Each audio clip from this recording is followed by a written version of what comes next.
Hello everyone, नमस्ते। मैं आपका ध्रुव सोनी आपका अपना क्लास यूट्यूब ध्रुव केमिस्ट्री क्लासेस में स्वागत करता हूं। आज हम लोग चैप्टर नंबर 1 का लेक्चर नंबर 3 देखेंगे। तो दोस्तों, हम लोग चैप्टर नंबर 1 का लेक्चर नंबर 1 लेक्चर नंबर 2 को पढ़ लिया है। अब लेक्चर नंबर 3 की बारी है। अब जिस प्रकार हमने लेक्चर नंबर 1 और लेक्चर नंबर 2 को पढ़ा है, उसी प्रकार लेक्चर नंबर 3 को आसानी पूर्वक पढ़ेंगे। नंबर 3 में सबसे पहले हम लोग देखेंगे बिंदु दोष। ये क्या चीज होती है बिंदु दोष, ये कितने प्रकार के होते हैं, इन्हें कौन कौन से प्रकारों में बांटा गया है। फिर इन प्रकारों में हम पहले एक बार समझ लेते हैं, फिर इसके बाद हम लोग एक एक की परिभाषा के बारे में जानते हैं। तो देखते हैं दोस्तों, स्टार्ट करते हैं। सभी लोग, अगर दोस्तों आप लोगों ने वीडियो को लाइक नहीं किया है और चैनल को सब्सक्राइब नहीं किया है, तो जल्दी से चैनल को सब्सक्राइब कर लो और वीडियो को लाइक कर दो। और जैसी आपको वीडियो अच्छी लगी है तो आप प्लीज़ वीडियो को कमेंट में लिखो, सर ये वीडियो कैसी है। तो चलो दोस्तों, शुरू करते हैं। बिंदु दोष, ये क्या होता है बिंदु दोष, ये कितने प्रकारों में बांटा गया है, इसके बारे में पहले पढ़ेंगे। बिंदु दोष क्या होता है, फिर इनके प्रकारों के बारे में पढ़ेंगे, ये कितने प्रकार में बांटा गया है। तो देखते हैं बिंदु दोष। ये बिंदु दोष 3 प्रकारों में बांटा गया है। नंबर 1 रस समीकरणमिति दोष, नंबर 2 आरस समीकरणमिति दोष, नंबर 3 अशुद्धता दोष।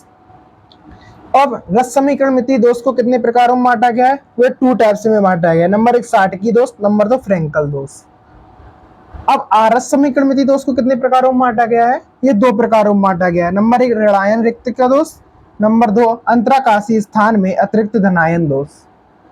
फिर देखते हैं अशुद्धता दोष को कितने प्रकारों में बांटा गया है। नंबर 1 उदासीन परमाणु अशुद्धता दोष, नंबर 2 आयनिक अशुद्धता दोष। अब देखते हैं उदासीन परमाणु अशुद्धता दोष को कितने प्रकारों में बांटा गया है। 2 प्रकार में बांटा गया है। नंबर 1 एन टाइप अर्धचालक, नंबर 2 पी टाइप अर्धचालक। नंबर 1 एन प्रकार के अर्धचालक, नंबर 2 पी प्रकार के अर्धचालक। इसे इंग्लिश में बोलते हैं N type semiconductor, P type semiconductor. ठीक है, तो इन्हें हम देखते हैं कि बिंदु दोष क्या होता है। सभी लोग इस चार्ट को पहले अपने एक रफ कॉपी में बना लो, जिससे कि मुझे पता रहेगा कि हमको क्या क्या बांटा गया है, क्या क्या आज पढ़ना है। तो चलो दोस्तों, सभी लोग फेयर कॉपी में या फिर एक कोई रफ में बना लीजिए, बहुत ही आसानी से याद रहेगा कि कितने प्रकारों में बांटा गया। नहीं तो फिर कंफ्यूजन सी हो जाती है कौन को किसने में रखा है। आप इस चार्ट को याद कर लेना, फिर देखते हैं क्या होता है। सबसे ज्यादा इन चीजों में सबसे ज्यादा साटकी दोष, फ्रेंकल दोष, एन टाइप अर्धचालक और पी टाइप अर्धचालक पूछे जाते हैं। लेकिन हम लोगों ने 2023 के लिए तैयारी कर रहे हैं। एन टाइप अर्धचालक 30% कोर्स में कटा हुआ है, पी टाइप भी 30% कोर्स में कटा हुआ है। तो सबसे ज्यादा इस चार्ट में इंपॉर्टेंट बचा सबसे ज्यादा साटकी दोष और फ्रेंकल दोष। आप कोई भी मॉडल पेपर उठा के देख लीजिए बच्चों, चाहे वो यूपी बोर्ड का हो, चाहे वो बिहार बोर्ड का हो, चाहे वो राजस्थान बोर्ड का हो, सभी में साटकी और फ्रेंकल में से एक ना एक इफेक्ट एंड दोष जरूर मिलेगा 2 नंबर का। तो सबसे पहले हेडिंग डालते हैं बिंदु दोष, ये क्या चीज होती है। तो इसे हम पहले समझते हैं बिंदु दोष क्या होता है। किसी परमाणु अथवा अणु के अपने नियमित स्थान से लुप्त हो जाने के कारण या अव्यवस्थित हो जाने के कारण उस क्रिस्टल में या जालक में जो दोष उत्पन्न होता है, उसी को हम बोलते हैं बिंदु दोष। समझ में आया बच्चों। किसी क्रिस्टल जालक है, जैसे माना ये क्रिस्टल, किसी क्रिस्टल जालक में ये हमारे हो सकते हैं अणु, तो अपने नियमित स्थान से लुप्त हो जाना या अव्यवस्थित हो जाना, उसी के कारण जो इस क्रिस्टल में, इस जालक में दोष उत्पन्न होता है, उसी को हम बोलते हैं बिंदु दोष। कहने का मतलब ही है जैसे कि ये कोई अणु है, अवयवी कण है, उसका या फिर वो लुप्त हो जाए, चला जाए, तो इसके कारण जो दोष उत्पन्न हुआ बिंदु दोष कहलाता है। या लुप्त तो नहीं हुआ, अव्यवस्थित हो गया, इस नियमित व्यवस्था से अव्यवस्थित हो गया, यहाँ पे होना चाहिए, यहाँ पे आ गया, तो जिस कारण अव्यवस्थित हो जाने के कारण जो दोष उत्पन्न होता है, उसी दोष को बोलते हैं बिंदु दोष। उम्मीद है आप लोगों को समझ में आ गया होगा। तो क्या हुआ इसकी डेफिनेशन। तो दोस्तों क्या होती है इसकी डेफिनेशन, चलो हम इसको पढ़ते हैं आराम से, बिल्कुल धीमे धीमे पढ़ना है, कोई जल्दबाजी नहीं है। मेरा टारगेट ये रहेगा कि आप लोगों का 12th क्लास का जितना भी सिलेबस है वो ओनली 4 मंथ के अंदर समाप्त कर दिया जाए। उसके बाद जब आपके बोर्ड एग्जाम होंगे उसमें आपकी धमाकेदार आपकी प्रैक्टिस कराई जाएगी, वो भी बिल्कुल फ्री में। आप अपना वीडियो लेक्चर तो देखते ही हैं, साथ में कॉल करके अपना एड्रेस बता के पीडीएफ फाइल भी मंगा सकते हैं। इस चैप्टर की हैंड राइटिंग नोट्स भी बना सकते हैं, लेकिन मेरा मानना ये है कि आप अपने हाथों से लिखें तो आपको ज़्यादा याद होगा। मेरे हाथों का लिखा हुआ उतना याद नहीं होगा जितना आप अपने हाथों से लिखकर याद करेंगे। तो चलो दोस्तों, इसको पढ़ते हैं। क्या होता है ये? किसी परमाणु अथवा अणु के अपने नियमित स्थान से लुप्त होने के कारण या अव्यवस्थित हो जाने के कारण जो दोष उत्पन्न होता है उसे हम बिंदु दोष कहते हैं। तो समझ में आ गया होगा बच्चों, बिंदु दोष किसे कहते हैं। हमने स्ट्रक्चर की सहायता से आपको भी पढ़ा दिया है। तो आप सभी लोग इस डेफिनेशन को जल्दी से लिख लो, फिर हम लोग हेडिंग डालते हैं रस समीकरणमिति दोष, जो कि बिंदु दोष के टाइप्स 3 टाइप्स में पहला टाइप्स है। तो चलो दोस्तों, इसे लिख लेते हैं। ये रस समीकरणमिति दोष क्या होता है? चलो हम रस समीकरणमिति दोष के बारे में पढ़ते हैं। जब क्रिस्टल जालक में दोष उत्पन्न होने के पश्चात उसके धनायन तथा ऋणायन के अनुपात में कोई परिवर्तन नहीं होता है तो ऐसे दोष को रस समीकरणमिति दोष कहते हैं। हम समझते हैं ये कैसे होता है। मतलब जब किसी क्रिस्टल जालक में दोष तो उत्पन्न हो जाता है, लेकिन उसके बाद उसके धनायन और ऋणायन के अनुपात में कोई भी परिवर्तन नहीं होता है, उसी को हम बोलते हैं रस समीकरणमिति दोष। समझते हैं धनायन और ऋणायन के अनुपातों में कैसा अंतर नहीं होता है, देखते हैं। माना ये एक स्ट्रक्चर है, ये एक स्ट्रक्चर है। अब हम समझते हैं जब किसी क्रिस्टल जालक में दोष उत्पन्न होने के पश्चात उसके धनायन और ऋणायन के अनुपात में कोई भी परिवर्तन नहीं होता है तो ऐसे क्रिस्टल को रस समीकरणमिति दोष कहते हैं। तो समझते हैं ये धनायन है, ये ऋणायन है, उसमें क्या बोला, दोष उत्पन्न तो हो जाता है। जैसे कोई एक ये धनायन चला गया, यहाँ से अपने स्थान से लुप्त हो गया, और एक यहाँ से ऋणायन हो गया, तो दोष तो उत्पन्न हो गया। उसके पश्चात उसके धनायन और ऋणायन के अनुपात में कोई भी परिवर्तन नहीं होता है, तो इस प्रकार के दोष को रस समीकरणमिति दोष कहते हैं। अब देखते हैं अनुपात का मतलब क्या होता है। जैसे कि धनायन गिन लो और ऋणायन गिन लो, उनके अगर अनुपात बराबर आता है तो समझ लो कि वो रस समीकरणमिति दोष है। अगर उसके धनायन और ऋणायन में अनुपात बराबर नहीं आता है तो समझ लो वो अरस समीकरणमिति दोष है। चलो हम इसके अनुपातों को देखते हैं, अनुपात कैसा है। धनायन को गिनते हैं सबसे पहले। 1 धनायन, 2, 3, 4, 5, 6, 7। तो धनायन हमारे पास हैं 7। अब हम ऋणायन को गिनते हैं। 1, 2, 3, 4, 5, 6, 7। ये हो गया अब ऋणायन। तो इनके अनुपात क्या हुआ? धनायन अनुपात ऋणायन। धनायन कितना है? 7 अनुपात ऋणायन कितना है? 7। 1:1।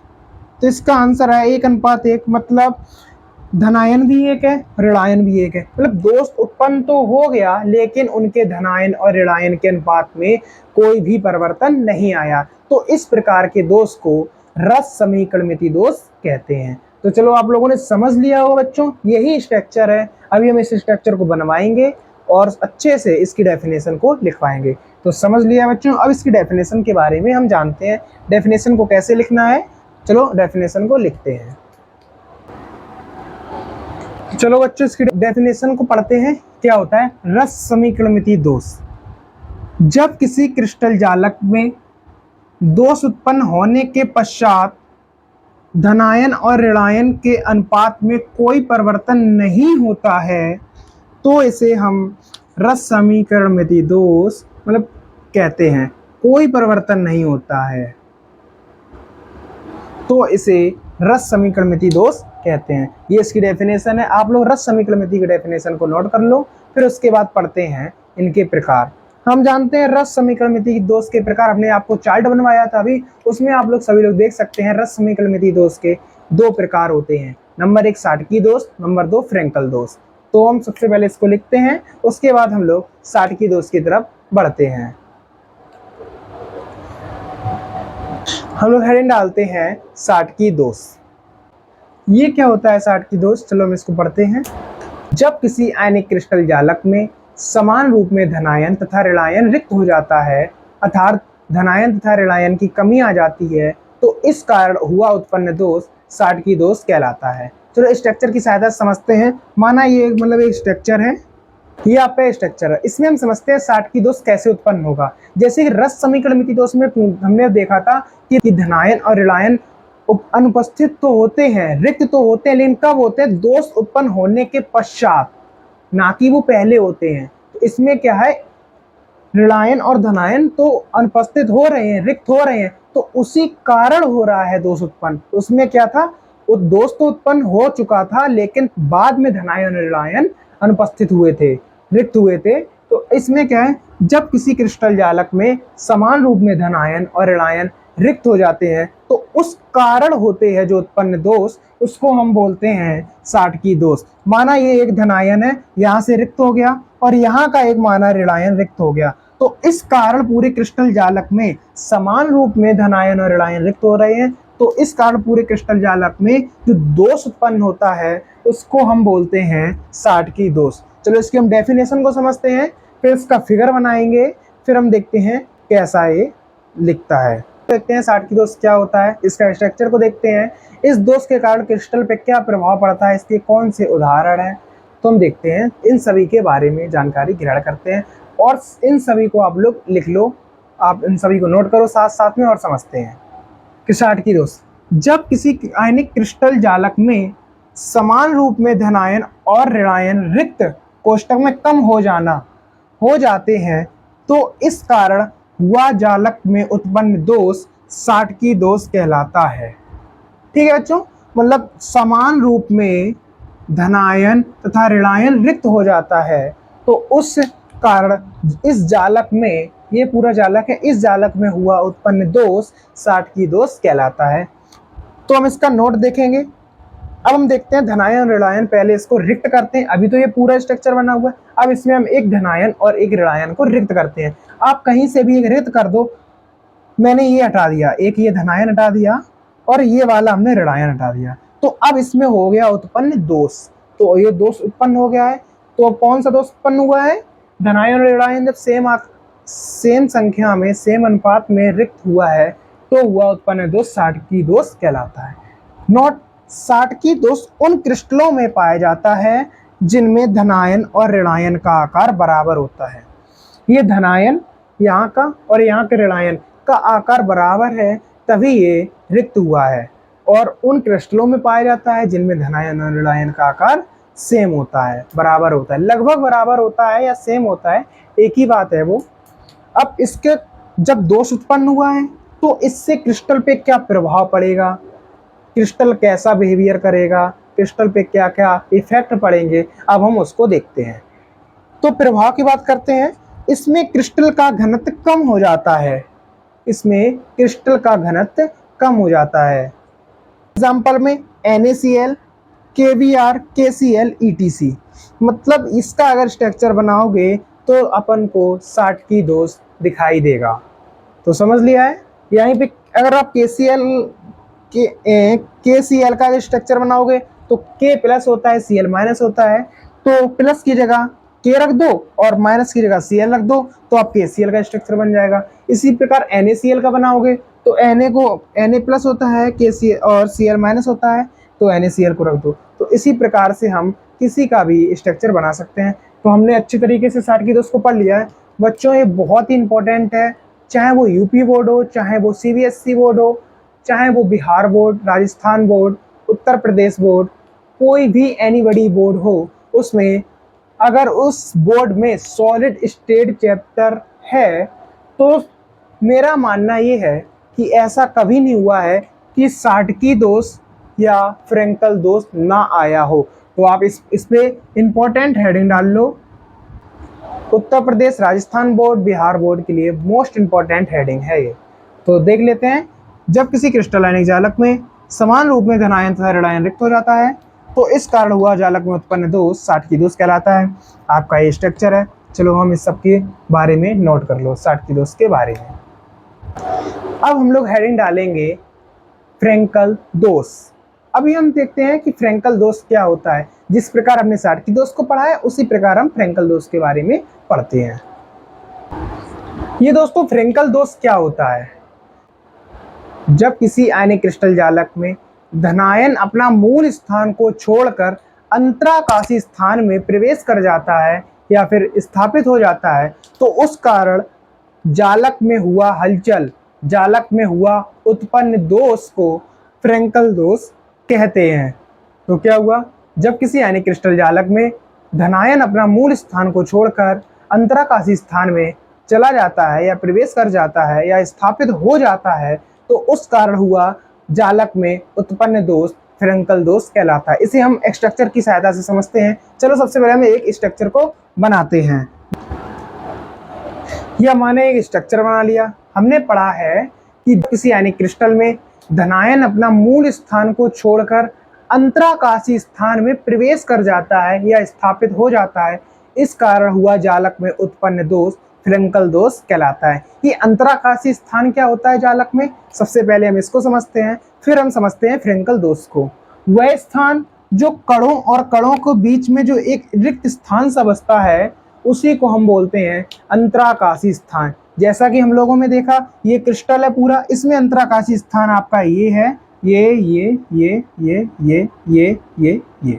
तो इस पूरे क्रिस्टल जालक में इतना सारा अंतराकाशी स्थान है। तो आप समझ सकते हो जब कोई आयनिक क्रिस्टल जालक में धनायन अपना मूल स्थान को छोड़कर अंतराकाशी स्थान में प्रवेश कर जाता है तो इस कारण हुआ उत्पन्न दोष क्रिस्टल में क्या बोलता है? फ्रेंकल दोष बोलता है। तो समझ लो क्या होगा बच्चों? फ्रेंकल दोष होगा। तो अब इसे हम फ्रेंकल दोष में परिवर्तित करते हैं, इसमें हम फ्रेंकल दोष को उत्पन्न करते हैं। तो कैसे उत्पन्न करेंगे? अरे भाई कोई एक आयनिक क्रिस्टल ले लो। ये मैंने एक कण ले लिया आयनिक क्रिस्टल का धनायन का। अब यहाँ से इसको हटा देते हैं, इसको हम अंतराकाशी स्थान में प्रवेश करा देते हैं। तो आप कहीं भी इतना सारा अंतराकाशी स्थान है, आप कहीं भी प्रवेश करा दो। मैंने यहाँ पे प्रवेश करा दिया, ठीक है। अब यहाँ पे हुआ क्या? अब वहां पे हुआ जब कोई धनायन अपना रिक्त स्थान छोड़कर अंतराकाशी स्थान में प्रवेश कर गया तो हुआ क्या? हुआ ये कि उसमें फ्रेंकल दोष उत्पन्न हो गया। तो इसी को बोलते हैं फ्रेंकल दोष। तो अब यहाँ पे हम जो स्थान है, ये जो स्थान है, इसी को हम बोलते हैं अंतराकाशी स्थान। तो समझ रहे हो बच्चों? यही वो स्थान है अंतराकाशी स्थान।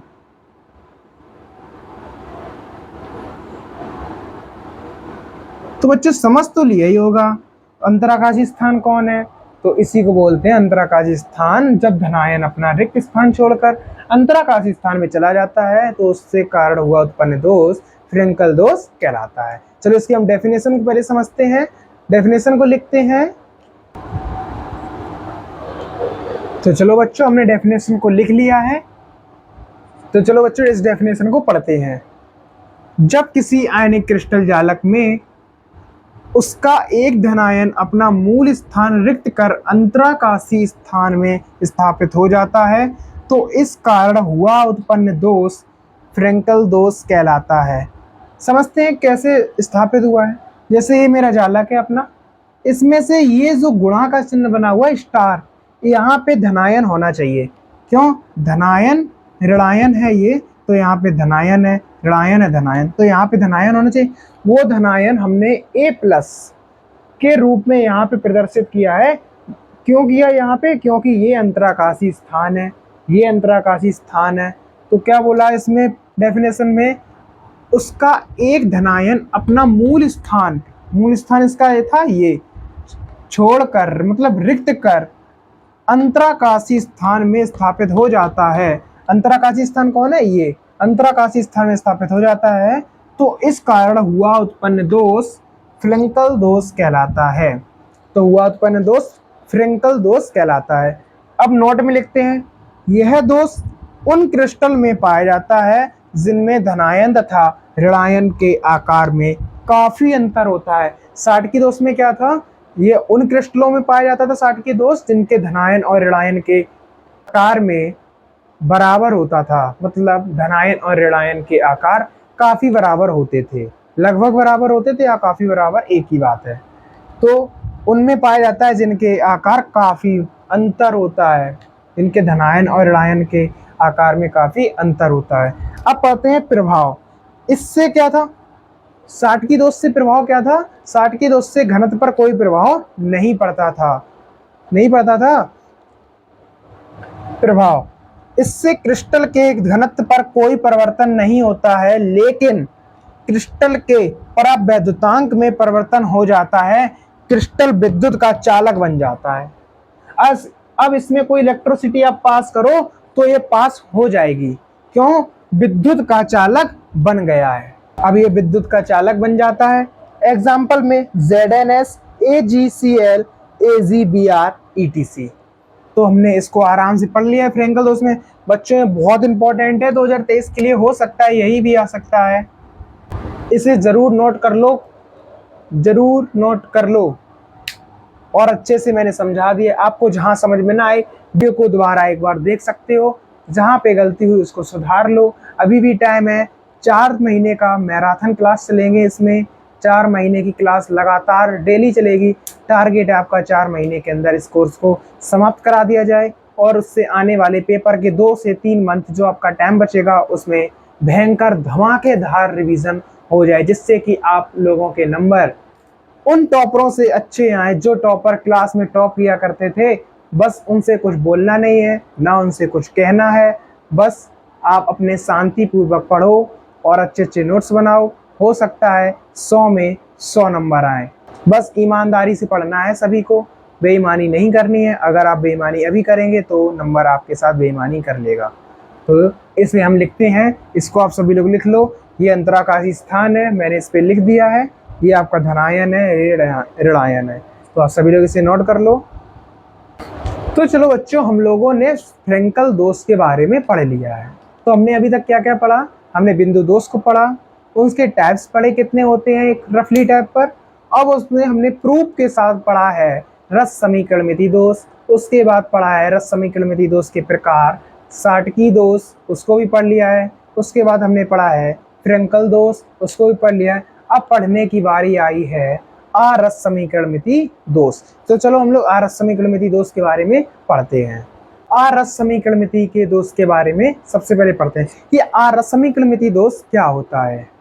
वे आयनिक क्रिस्टल जिनमें दोष उत्पन्न होने के पश्चात उनके धनायन और ऋणायन के अनुपात में परिवर्तन हो जाता है, उसी को हम बोलते हैं आरस समीकरणमिति दोष। जैसा कि हम लोगों ने रस समीकरणमिति दोष में पढ़ा था, क्रिस्टल जालक में जब दोष उत्पन्न होता है तो उसके पश्चात धनायन और ऋणायन के अनुपात में कोई भी परिवर्तन नहीं हुआ था। लेकिन इसमें क्या है, जब किसी आयनिक क्रिस्टल जालक में दोष उत्पन्न होता है तो उसके पश्चात उसके धनायन और ऋणायन के अनुपात में परिवर्तन हो जाता है। इसी कारण हुआ उत्पन्न दोष आरस समीकरणमिति दोष कहलाता है। समीकरणमिति दोष की डेफिनेशन को लिखते हैं, तो इसकी डेफिनेशन को देखते हैं, इसमें क्या बताया गया है।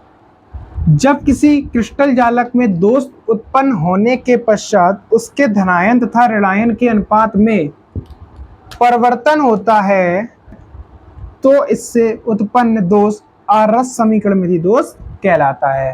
तो मैंने क्या बताया था, रस समीकरणमिति दोष में क्या था, दोष उत्पन्न होने के पश्चात धनायन तथा ऋणायन के अनुपात में कोई भी परिवर्तन नहीं आता है, जबकि आरस समीकरणमिति दोष में दोष उत्पन्न होने के पश्चात धनायन तथा ऋणायन के अनुपात में परिवर्तन हो जाता है।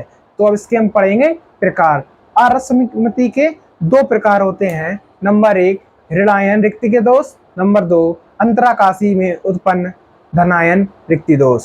तो पढ़ते हैं, सबसे पहले हेडिंग डालते हैं आरस समीकरणमिति दोष के प्रकार में ऋणायन रिक्ति दोष।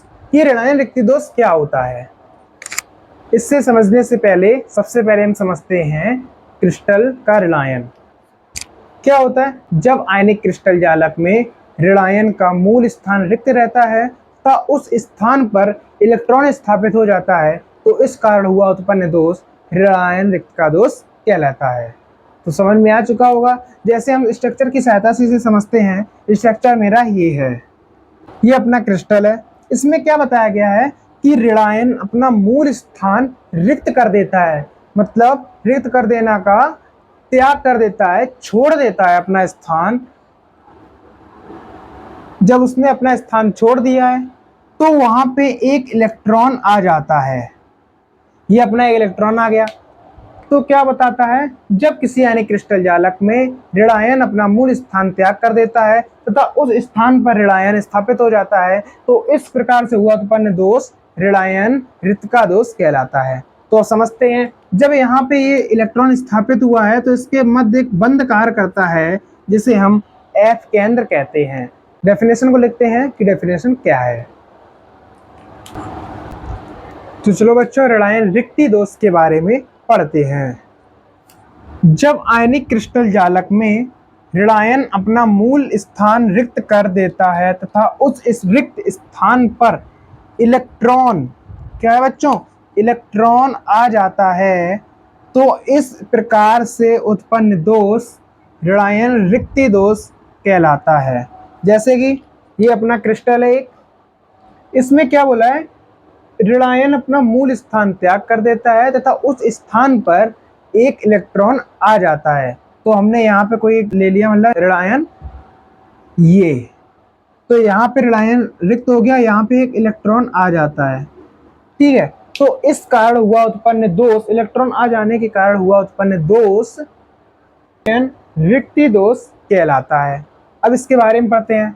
ऋणायन रिक्ति दोष से बंधे इलेक्ट्रॉन को एफ केंद्र कहते हैं। ये जो इलेक्ट्रॉन है, ऋणायन का स्थान इसने जो ग्रहण किया है, वहां पे इलेक्ट्रॉन आया है, तो यहाँ पे जो इलेक्ट्रॉन बंधा हुआ है, यहाँ पे अब तो बंध चुका है क्योंकि वो आ गया तो बंध गया है। तो बंधा इलेक्ट्रॉन को एफ केंद्र कहते हैं। इसे अब हम कहेंगे एफ केंद्र। एफ केंद्र कहते हैं जिसके कारण क्रिस्टल रंगीन हो जाता है। एक वह चीज जिसके कारण क्रिस्टल रंगीन हो जाता है, अगर ऐसा क्वेश्चन आ जाता है तो आप क्या कहोगे, एफ केंद्र के कारण क्रिस्टल रंगीन हो जाता है। जब क्रिस्टल रंगीन हो जाता है तो इसके नोट के बारे में पढ़ते हैं। यह उन क्रिस्टलों में पाया जाता है जिनमें ऋणायन तथा धनायन का आकार लगभग बराबर रहता है।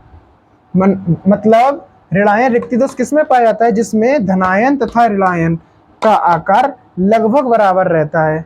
अब इसका प्रभाव क्या पड़ता है, इस क्रिस्टल में अगर ऋणायन रिक्ति दोष उत्पन्न हुआ है तो इससे क्रिस्टल पे क्या प्रभाव पड़ेगा, तो वह प्रभाव है क्रिस्टल रंगीन हो जाता है। जैसे LiCl गुलाबी, NaCl पीला, KCl बैंगनी हो जाता है। जो LiCl का स्ट्रक्चर है वो एफ केंद्र के कारण गुलाबी हो जाएगा। LiCl जो है एफ केंद्र के कारण पीला हो जाता है, और KCl है जो एफ केंद्र के कारण बैंगनी हो जाता है। अब इसके एग्जाम्पल देखते हैं। जब हमने इसका एग्जाम्पल LiCl, NaCl और KCl के बारे में देखा है तो वही एग्जाम्पल में लिख देंगे LiCl, NaCl और KCl।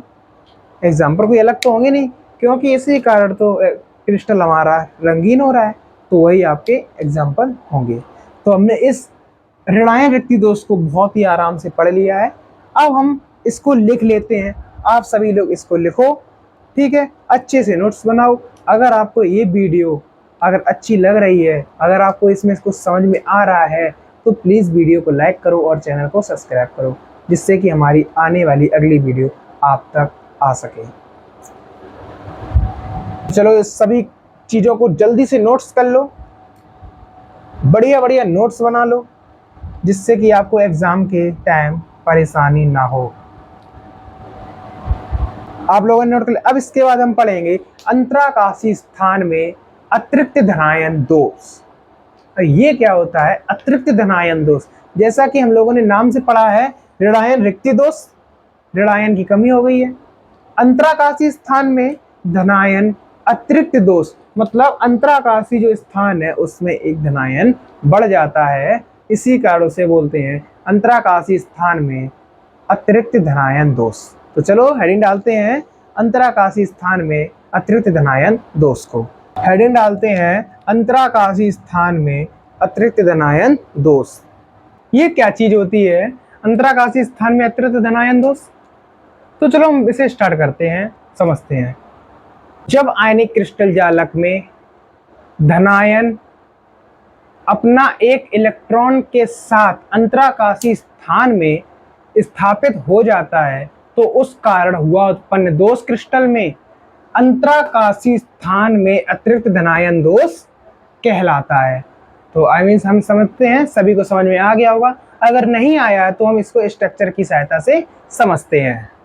ये मेरा स्ट्रक्चर रहेगा, एक स्ट्रक्चर है। इसमें क्या बोला था, धनायन अपने इलेक्ट्रॉन के साथ, अतिरिक्त धनायन अपने इलेक्ट्रॉन के साथ अंतराकाशीय स्थान में स्थापित हो जाता है तो इस कारण हुआ उत्पन्न दोष इस क्रिस्टल में इस जालक में क्या कहलाता है, अंतराकाशीय स्थान में अतिरिक्त धनायन दोष कहलाता है। वो कैसे हो सकता है, माना ये एक धनायन है और एक इलेक्ट्रॉन यहाँ पे स्थापित हो गया। मैं बता चुका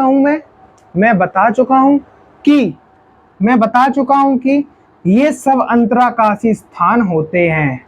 ये क्या होते हैं, अंतराकाशीय स्थान। तो अब मैंने क्या बोला था, एक धनायन तथा एक ऋणायन अपना अंतराकाशीय स्थान में स्थापित हो जाता है, जिस कारण हुआ इस जालक में इस क्रिस्टल में उत्पन्न दोष अंतराकाशीय स्थान में अतिरिक्त धनायन दोष कहलाता है। तो हम समझते हैं, आप सभी को ये समझ में आ गया होगा। अगर ये चीज समझ में आ गई है तो प्लीज वीडियो को लाइक और चैनल को सब्सक्राइब करो। तो अब हम इसकी डेफिनेशन को समझते हैं, फिर लिखते हैं कि डेफिनेशन क्या है। अब हम इसकी डेफिनेशन को लिखते हैं। तो चलो दोस्तों, अब हम लोग इसको देखते हैं। अंतराकाशीय स्थान में अतिरिक्त धनायन दोष की डेफिनेशन को पढ़ते हैं।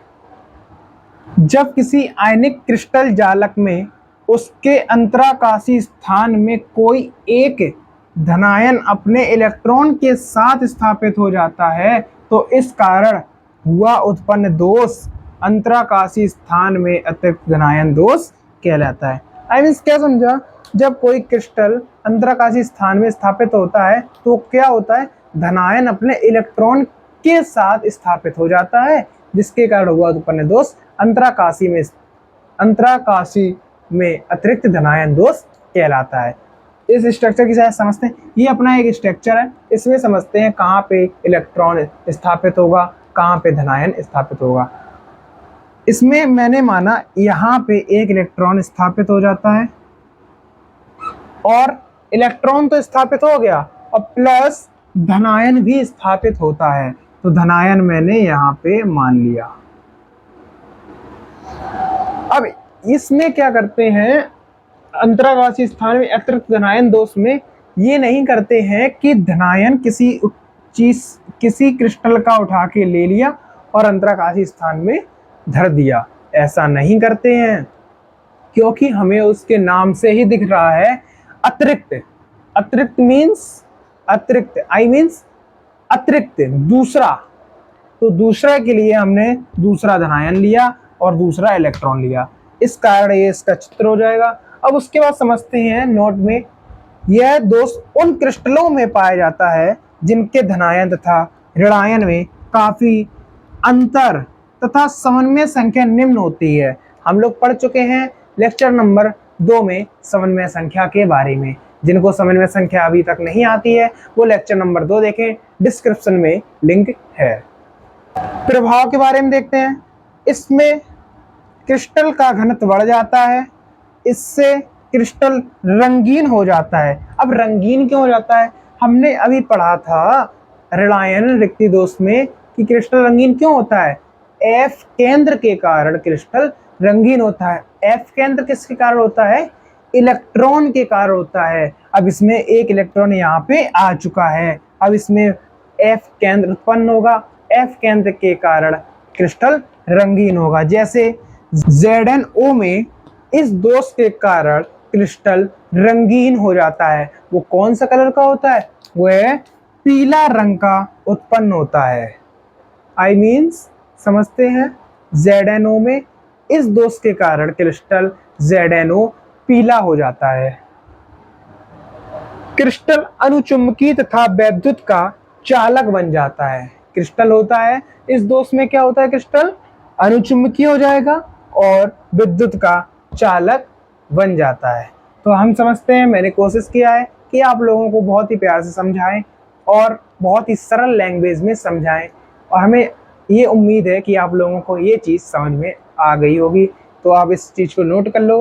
अगर आपको ये चीज़ अभी तक समझ में नहीं आई है तो कृपया इस वीडियो को दोबारा बैक करके दोबारा देखना। मुझे उम्मीद है पूरा समझ में आ जाएगा। तो चलो इसे देखते हैं। तो सभी ने नोट कर लिया इसको।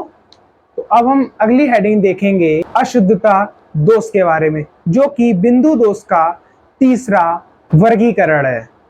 मीन्स जो हमने बिंदु दोष को 3 भागों में बांटा गया था, रस समीकलमिति दोष, आरस समीकलमिति दोष और अशुद्धता दोष। तो उसमें से हमने रस समीकलमिति दोष को पढ़ लिया है। रस समीकलमिति दोष में 2 टाइप्स होते हैं, साटकी दोष और फ्रेंकल दोष, उनको भी पढ़ लिया है। हमने पढ़ा है आरस समीकलमिति दोष, जिसके हमने 2 टाइप्स को बांटा गया था, ऋणायन रिक्ति दोष और अंतराकाशी में अतिरिक्त धनायन दोष। तो हमने उसको भी पढ़ लिया। अब पढ़ेंगे अशुद्धता दोष। तो अब हम लोग हेडिंग डालते हैं अशुद्धता दोष। ये क्या चीज होती है? जब किसी क्रिस्टल जालक में अशुद्धता मिला के दोष उत्पन्न कराया जाता है तो इस प्रकार के दोष को अशुद्धता दोष कहते हैं। तो ये क्रिस्टल जालक है, उसमें मैंने अशुद्धि मिला के उसमें दोष उत्पन्न किया है, तो वह दोष कहलाता है अशुद्धता दोष। ये 2 प्रकार का होता है। नंबर 1 उदासीन परमाणु अशुद्धता दोष, नंबर 2 आयनिक अशुद्धता दोष। अब हम सबसे पहले पढ़ेंगे अशुद्धता दोष क्या होता है। तो मैंने पढ़ लिया है। इसकी सबसे पहले हेडिंग डालते हैं अशुद्धता दोष। सबसे पहले इसकी डेफिनेशन को लिखते हैं। तो हम इसकी डेफिनेशन को देखते हैं।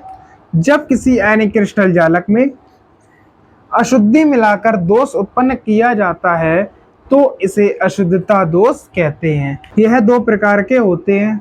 नंबर 1 उदासीन परमाणु अशुद्धता दोष, नंबर 2 आयनिक अशुद्धता दोष। तो हम इसको सबसे पहले लिखेंगे। इसकी हम डेफिनेशन देखते हैं। जब किसी आयनिक क्रिस्टल जालक में अशुद्धि मिलाकर दोष उत्पन्न किया जाता है तो इसे अशुद्धता दोष कहते हैं। ये 2 प्रकार के होते हैं। नंबर 1 उदासीन परमाणु अशुद्धता दोष, नंबर 2 आयनिक अशुद्धता दोष। अब हम इसकी डेफिनेशन को लिख लो। अब हम लोग हेडिंग डालते हैं उदासीन परमाणु अशुद्धता दोष। उदासीन परमाणु अशुद्धता दोष ये क्या चीज होती है? जब किसी संयोजक क्रिस्टल जालक में अल्प मात्रा में उदासीन परमाणु की अशुद्धि मिला दी जाती है तो इस कारण हुआ उत्पन्न दोष उदासीन परमाणु अशुद्धता दोष कहलाता है। तो समझ में आ गया होगा। जैसे कि कोई एक संयोजक क्रिस्टल है, उसमें उदासीन परमाणु की अशुद्धि थो अल्प मात्रा में मिला दी हमने, तो उसके कारण हुआ उत्पन्न दोष उदासीन परमाणु अशुद्धता दोष कहलाता है। तो हम सबसे पहले इसकी डेफिनेशन को लिखते हैं, फिर इसे समझते हैं। अब हम लोग इसे समझते हैं उदासीन परमाणु अशुद्धता दोष को।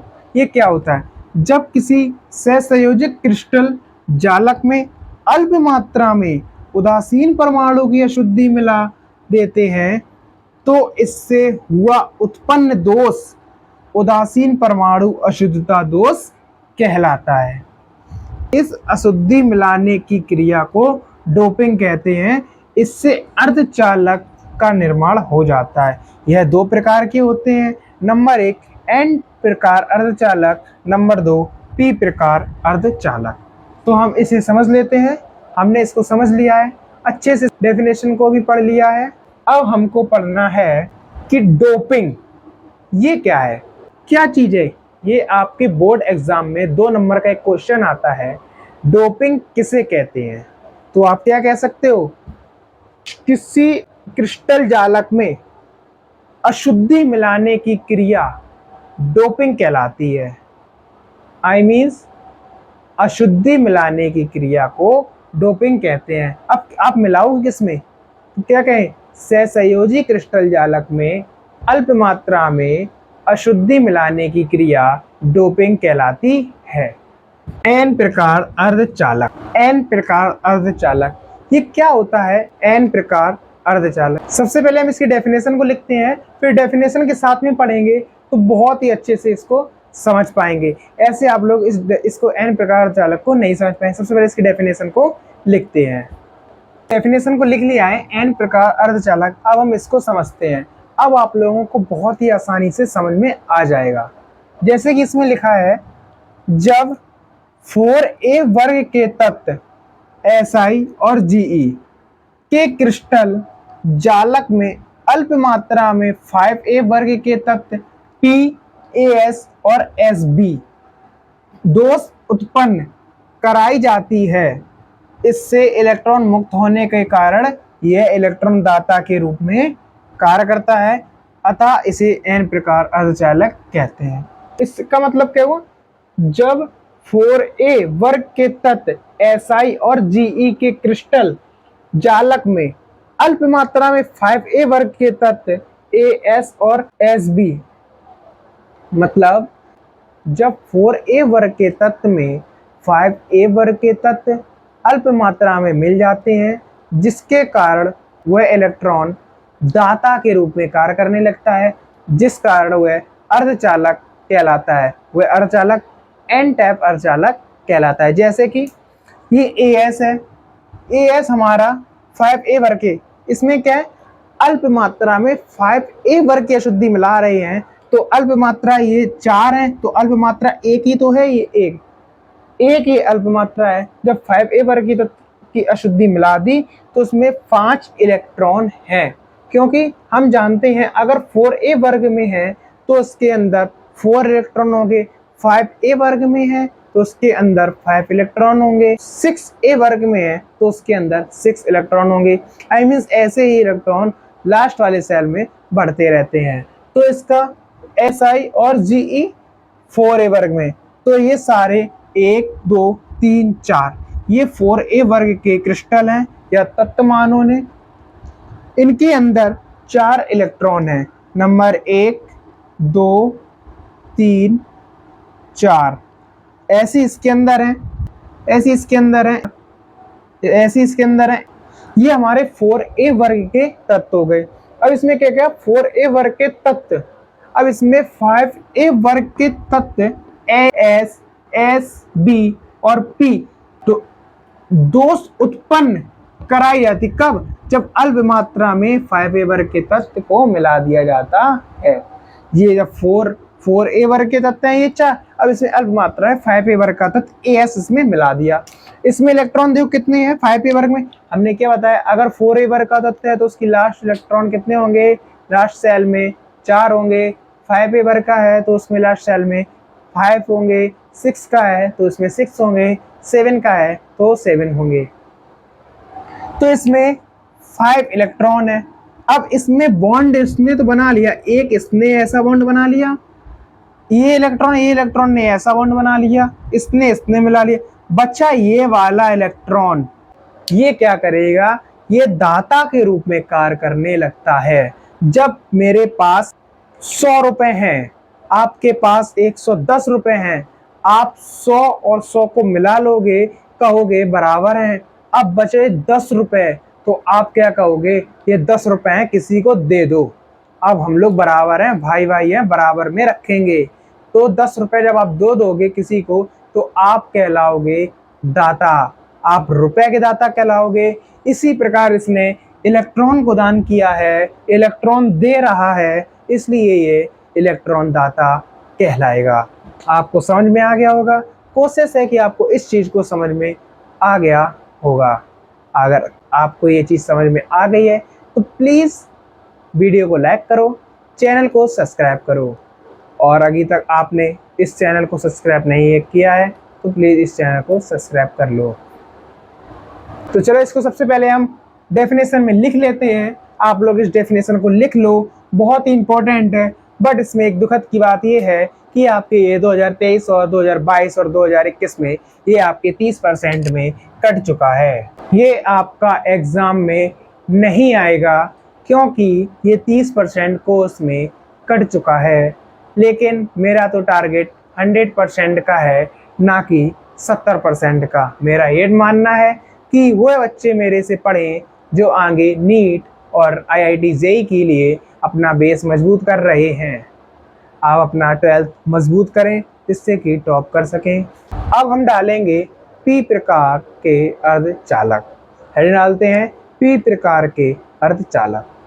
पी प्रकार अर्धचालक ये क्या चीज होती है? पी प्रकार अर्धचालक, हमने एन प्रकार अर्धचालक को समझ रखा है।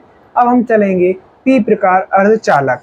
तो इसमें क्या है, जब 4A वर्ग के तत्व SI और GE के क्रिस्टल चालक में अल्प मात्रा में 3A वर्ग के तत्व Al और Ga मिलाकर दोष उत्पन्न कराया जाता है तो इनमें इलेक्ट्रॉन की कमी या छिद्र होने के कारण इलेक्ट्रॉन ग्राही के रूप में कार्य करता है। इसका मतलब क्या हुआ, जब 4A वर्ग के तत्व में 3A वर्ग के तत्व की अल्प मात्रा में अशुद्धि मिलाते हैं, आई मीन्स 4A वर्ग के तत्व हैं वो बहुत सारे हैं और 3A वर्ग के तत्व हैं वो अल्प मात्रा में हैं। जब उसकी अशुद्धि मिलाते हैं तो जो उसमें 3A वर्ग के तत्व हैं उसमें क्रिस्टल जो 3A वर्ग के तत्व हैं उसमें छिद्र होने या इलेक्ट्रॉन की कमी होने के कारण 4A वर्ग के तत्व से इलेक्ट्रॉन को आकर्षण करता है। आई मीन्स आकर्षण का मतलब खींचता है, तो जिस कारण वह ग्राही के रूप में कहलाता है। समझ रखे हैं? जैसे कि हम इस स्ट्रक्चर की सहायता से समझते हैं कि ये हमारा 4A वर्ग के तत्व हैं। ये सारे हम पहले बता चुके हैं। 4A वर्ग के तत्वों में इलेक्ट्रॉनों की संख्या 4 होती है। 3A वर्ग के तत्व हैं तो इसमें इलेक्ट्रॉनों की संख्या 3 होती है। तो समझते हैं, जब ये 4A वर्ग के तत्व में इलेक्ट्रॉन 4 हैं, 1 2 3 4 1 2 3 4 1 2 3 4 1 2 3 4। अब ये क्या है, अल्प मात्रा में इसमें 3A वर्ग के तत्व की अशुद्धि मिलाई है। जब हमने इसे अल्प मात्रा में 3A वर्ग की तत्व अशुद्धि Al है तो इसमें इलेक्ट्रॉन होंगे 3। जब इसमें इलेक्ट्रॉन 3 होंगे तो इसमें यहाँ पे खाली बनेगा, जबकि यहाँ पे ये बॉन्ड नहीं बना पा रहा है, जिसके कारण ये 4A वर्ग के तत्व का इलेक्ट्रॉन ये वाला अपनी ओर आकर्षित करेगा, आई मीन्स अपनी ओर खींचेगा। जब ये खींचेगा, जब कोई इंसान अपनी ओर अपनी खींचता है तो वह ग्राही कहलाता है। आपने पैसे किसी को दिए तो वो जो अदर बंदा जिसने पैसे लिए वो कहलाएगा ग्राही। आपने उसे दिए, आप कहलाएंगे दाता। इसी प्रकार हुआ है, जब ये अपनी तरफ खींचेगा तो ये ग्राही कहलाएगा। अब वो कैसे भी खींच सकता है, अगर उसमें इलेक्ट्रॉन नहीं है उस कारण भी खींच सकता है, अगर उसमें छिद्र है तो उस कारण भी खींच सकता है। तो उसमें वही लिखा है कि 3A वर्ग के तत्व Al G मिलाकर दोष उत्पन्न कराया जाता है तो इसमें इलेक्ट्रॉन की कमी या छिद्र होने के कारण इलेक्ट्रॉन ग्राही के रूप में कार्य करता है। क्या होता है, छिद्र या इलेक्ट्रॉन की कमी होने के कारण वह अपनी ओर खींचता है, आई मीन्स ग्राही कहलाता है। तो इसे हमने समझ रखा है। अब इसे हम पूरा को नोट करते हैं, जिससे कि बहुत बड़ी दुख की बात है ये भी आपका 30% में कटा हुआ है। ये भी आपका 30% में कटा हुआ है। तो कोई बात नहीं, हमको उससे मतलब नहीं है कि कितने परसेंट में कटा है, हमको तो पूरा पढ़ना है। सभी लोग इसको नोट कर लो। अब हम लोग हेडिंग डालेंगे आयनिक अशुद्धता दोष। आयनिक अशुद्धता दोष ये क्या होता है? आयनिक अशुद्धता दोष किसी आयनिक क्रिस्टल जालक में आयनों की संयोजकता अधिक होती है तथा उसमें अशुद्धि मिलाने पर उत्पन्न दोष आयनिक अशुद्धता दोष कहलाता है। जैसे कि कोई आयनिक क्रिस्टल जालक है, उसमें आयनों की संयोजकता अधिक होगी क्योंकि वो आयनों का क्रिस्टल जालक है, तो कॉमन सी बात है उसमें आयनों की संयोजकता अधिक होगी। अब उस क्रिस्टल जिसमें आयनों की संयोजकता अधिक है उसमें हम अगर अशुद्धि मिला दें तो उससे हुआ उत्पन्न दोष आयनिक अशुद्धता दोष कहलाता है। समझ में आया? अब हम इसकी डेफिनेशन को लिखते हैं। तो हम इसे समझते हैं, ये आयनिक अशुद्धता दोष क्या होता है? किसी आयनिक क्रिस्टल जालक में दूसरे आयनों की संयोजकता अधिक होती है कि अशुद्धि मिलाने पर उत्पन्न दोष आयनिक अशुद्धता दोष कहलाता है। आई मीन जब किसी आयनिक क्रिस्टल जालक में दूसरे आयनों की संयोजकता, कोई आयनिक क्रिस्टल जालक है, किसी आयनिक क्रिस्टल जालक में दूसरे आयनिक क्रिस्टलों की संयोजकता अधिक होती है। जैसे कोई क्रिस्टल जालक है, उसमें कोई एक आयन है जिसकी संयोजकता अधिक है, उसी की अशुद्धि मिलाने पर उत्पन्न दोष आयनिक अशुद्धता दोष कहलाता है। इसे हम स्ट्रक्चर की सहायता से समझेंगे। जैसे कि ये मेरा धनायन है, ये मेरा ऋणायन है, धनायन ऋणायन धनायन ऋणायन, आई मीन ऐसा है। लेकिन उसमें एक अंतर, आपने इतने सारे स्ट्रक्चर देखे जिसकी कोई गिनती नहीं, उसमें ये नहीं देखा होगा जिसमें ये मिलेगा। इसमें ये क्या है, इसमें सब कुछ सेम है, बस एक चीज बिल्कुल अलग बना रही है इसको, वो है x की पावर +2। वो क्या है? इसमें क्या कहा गया, आयनों क्रिस्टलों जालकों में दूसरे आयनों की संयोजकता अधिक होती है, उसी की अशुद्धि मिला दी हमने, तब इससे हुआ उत्पन्न दोष आयनिक अशुद्धता दोष कहलाता है। अब Na था जो, वो प्लस माना है मैंने, Na को प्लस माना है और Cl को माइनस। इसमें आयनिक अशुद्धता दोष किसकी है, संयोजकता किसकी अधिक है? इसमें +2 है, इसलिए इसकी संयोजकता अधिक है। तो हम समझ रहे हैं, इसमें +2 है, इसकी संयोजकता अधिक है, तो इसी कारण इसकी अशुद्धि मिला दी। इस अशुद्धि मिलाने पर हुआ इसमें धमाका, जिससे हुआ उत्पन्न दोष, वह दोष का नाम है आयनिक अशुद्धता दोष। तो चलो अब हम इसको लिखते हैं, सभी लोग आप इसको नोट कर लो। तो चलो बच्चों, आज हमने बिंदु दोष को पूरा खत्म कर दिया है। एक वीडियो में बिंदु दोष को पूरा खत्म किया है। अगर बच्चों ये वीडियो आपको अच्छी लगी है, आपको समझ में आ गया है, तो प्लीज वीडियो को लाइक कर दो और चैनल को सब्सक्राइब कर दो। आज के लिए बस इतना ही। चलो दोस्तों, बच्चों